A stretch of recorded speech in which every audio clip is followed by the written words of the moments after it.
Okay, so I truly believe that procrastination kills more dreams than failure does. You're getting out of that victim mentality. You're being very demure. It's been very mindful. It's very cutesy to know actually the things that you can improve about yourself.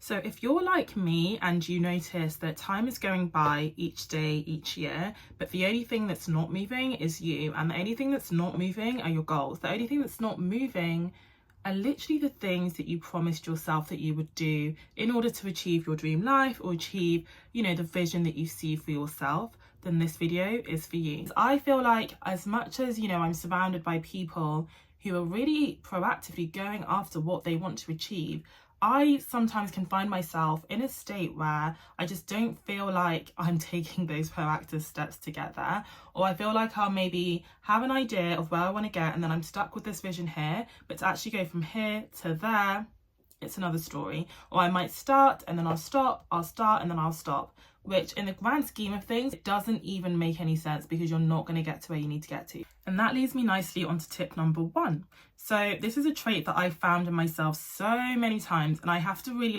check myself to make sure that I'm not repeating the same thing. But I often find that I have this tendency to have a little bit of a victim mindset or a victim mentality, whatever you want to call it.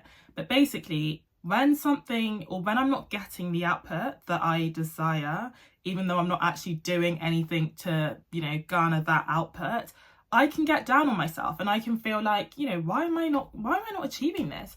I can see XYZ doing it, and I know for a fact that, I could also do it if I actually did it, but I'm not doing it. And instead of just kind of checking myself, what happens instead is I put myself in a box of, oh, where is me? Why aren't I doing this thing?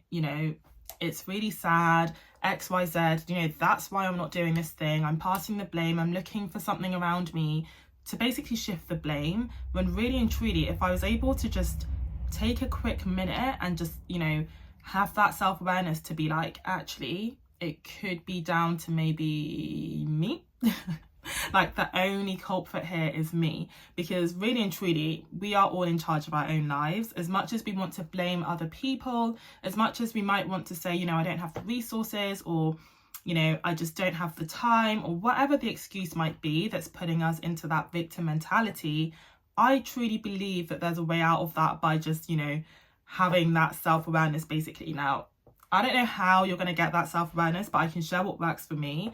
And really and truly, it's like journaling a lot of the times, and also noticing patterns in my life. So for example, if procrastination is something that you're seeing a lot in your life, it's really good to kind of take a step back and be like, hold on a minute. Maybe it's the fact that I'm procrastinating. That's why I'm late all the time, or maybe that's why I can't submit the work on time, or maybe that's why I'm actually not excelling at my job, or my friendships and my relationships are actually not thriving because I'm not making time for people because I'm procrastinating with other things. So I genuinely feel like that self-awareness is really, really key. And tip number 1 would be become self-aware. If you're not already self-aware, if you're watching this, I feel like you're self-aware enough that you've clicked on the video.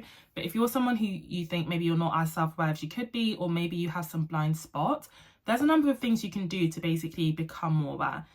As I said, for me, journaling really helps, because actually when you're writing down and reflecting on your day, on your week, whatever it is, you can notice the patterns. Actually, what is the thing that's happening again and again and again, and how can you pinpoint a solution to that? That's often going to help you. So for me, for example, I realized that I was late all the time. Why was I late all the time? And it's literally because I was not getting up on time. I wasn't, getting ready on time, and I was procrastinating getting ready, if that makes sense. It sounds really silly, but for example, I'd set my alarm for a certain time.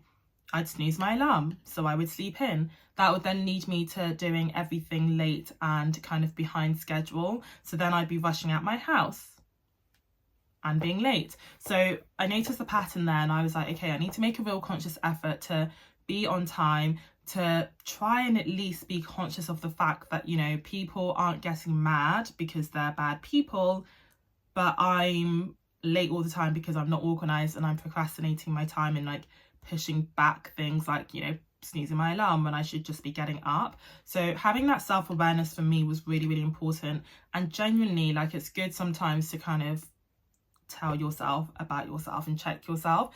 If you're someone that can go to someone else, I would recommend that as well. I'm super close to my mum. She's very honest and she won't hold back. And maybe just ask them, you know, what are the things that you think are holding me back? Or what are some traits that maybe I have that you feel are holding me back? That obviously is quite an honest question. So I would recommend that you go to someone that you actually trust and you know will kind of give you a loving but constructive response, because sometimes we do have blind spots. You genuinely can't always see yourself from, you know, another person's point of view unless you ask them. And it's good to get that feedback as well, because again, you're more self-aware.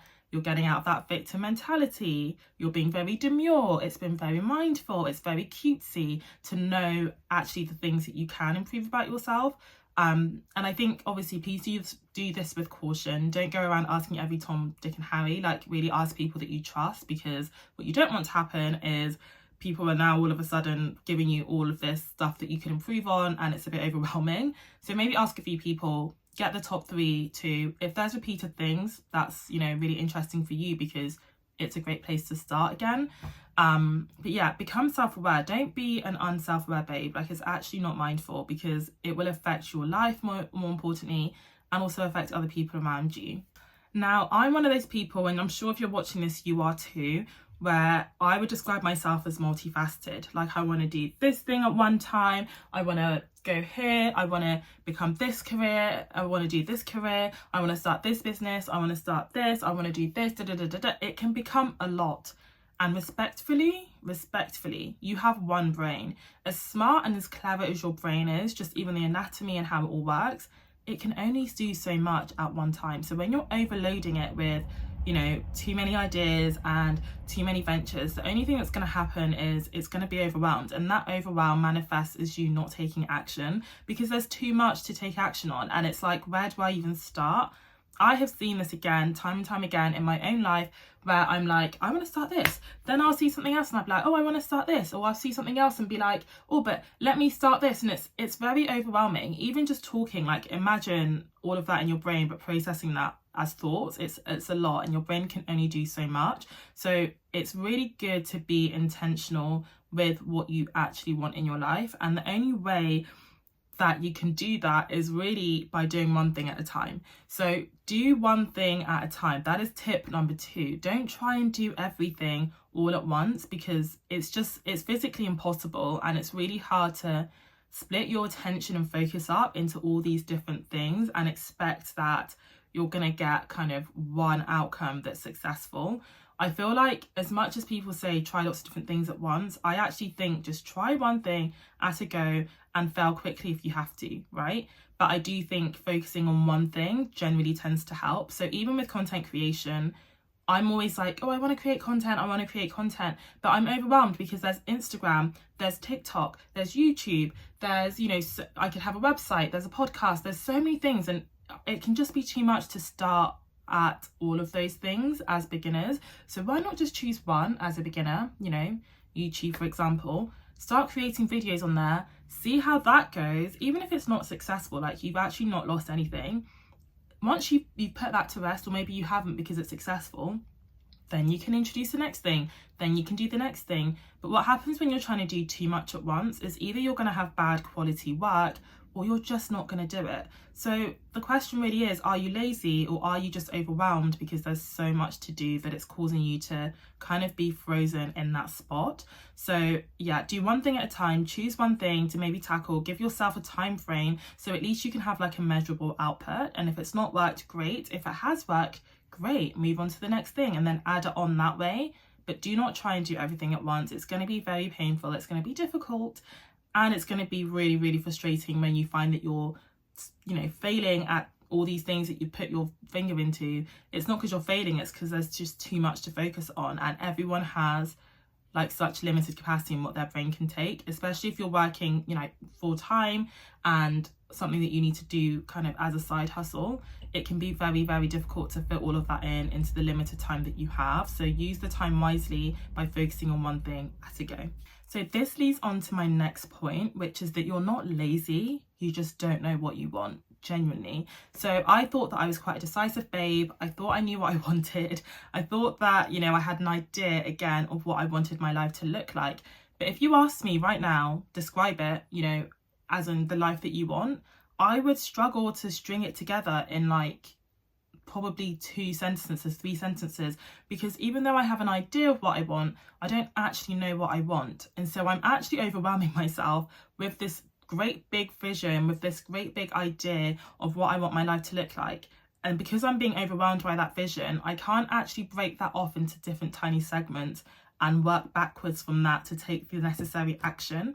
So when the vision is too big, not too big as in, you know, being ambitious, like too ambitious, but when the vision isn't quite clear enough, that means that you don't actually know what you want. So you can't actually break that down into, you know, what do I need to do to get there, because it's too big for you to kind of work backwards from. So for me, for example, I found that again, I knew roughly what I wanted my life to look like, roughly what I wanted it to feel like, but I couldn't really pinpoint exactly what it was from this great big vision that I wanted. So you really need to get clear on what it is that you want, whether you use visual aids, whether you use journaling, whatever it is, you need to find out what you want, but like be super clear and specific about it. So I would break it off into segments to help you again get quite clear. So financial, how much do you want to make each month? Get a number in your head, work backwards. What are you going to need to do to get to that number? What do you want to look like? And I know that's shallow, but let's be so for real. Everyone is entitled to want to be a healthy way, to look a certain way. If that's what you want to show up as, what is that looking like for you? And how do you, you know, maintain that? So for example, do you want to put on a little weight because you're skinny? Do you want to lose some weight because actually you want to see your future self a little bit healthier than what you're doing? Well, what's that person doing to get to that goal weight? You know, what would that person at that goal weight be doing? They'd probably be working out. Okay, great. So that's what I need to be doing to get to that weight then. You know, these things can be quite tedious because you're thinking that, oh my gosh, like you're sectioning off your life into so many compartments. But if you don't do that, it's going to all blur into one of what your life could be like, but you're not actually able to segment it off to work backwards, because that's the key goal with this. You need to be able to work backwards so that the end result will be the future goal. So finances is one that you could break it off into.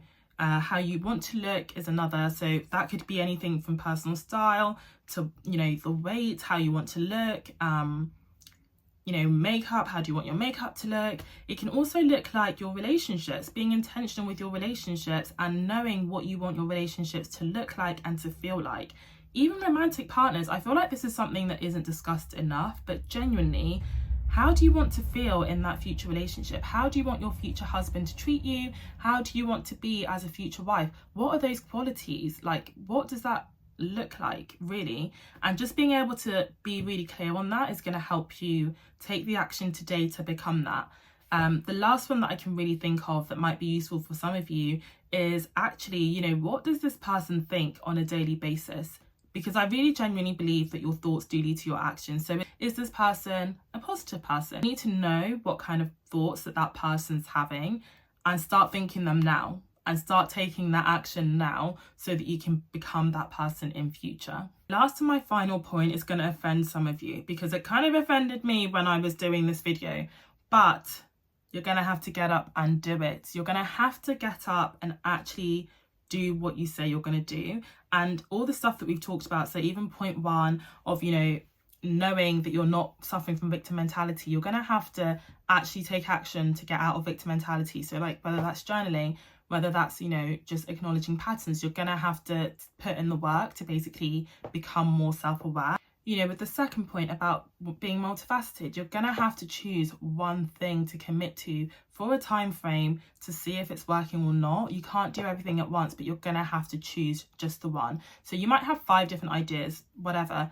Drop the 4 and just keep the one. See and roll with that and see how it goes. Take action towards that and just make it simple for yourself, and then maybe add in the others depending on how it goes. And like what we talked about, having a vision and just making sure that it's super clear. Know the person that you want to become and has. And I know it's so easy to be like, just do it, just do it. I'm not trying to brush it under the carpet that this is hard. If you don't do it, you risk just having another cycle of, oh, I didn't actually get to where I wanted to get to because you're not able to take the action because you're frozen. And being frozen, let me tell you, it's one of the worst feelings. Like, again, I've been there where I've just been overwhelmed, but you can really undo that overwhelm by just taking things at a go, making it simple for yourself and breaking it down into simple segments, and also just getting rid of the distractions. I feel like distractions are such a main cause of why we don't actually exit our lazy girl era, because you're trying to do all these things, you know, you're trying to journal to become more self-aware, but you're distracted by your phone. I think focus is the key to all of this and just exiting your lazy girl era for good. But when you have that focus and when you can figure out this is what I want, you're able to say no to distractions. You're able to basically say no to everything else that isn't in alignment with where you want to be. And that can look so different for everyone, but it's really important that you do it for yourself and you maintain that focus so that you can actually get to the life of your dreams. I believe in you. I'm trusting in you. You know, I'm doing it myself, so I'm rooting you on. Let's keep each other encouraged. You know, leave a comment down below because I'd love to hear from you on how your journey is going. And yeah, if you enjoyed this video, my name is Abner. I've really enjoyed making this video. Don't forget to like, comment and subscribe. Bye.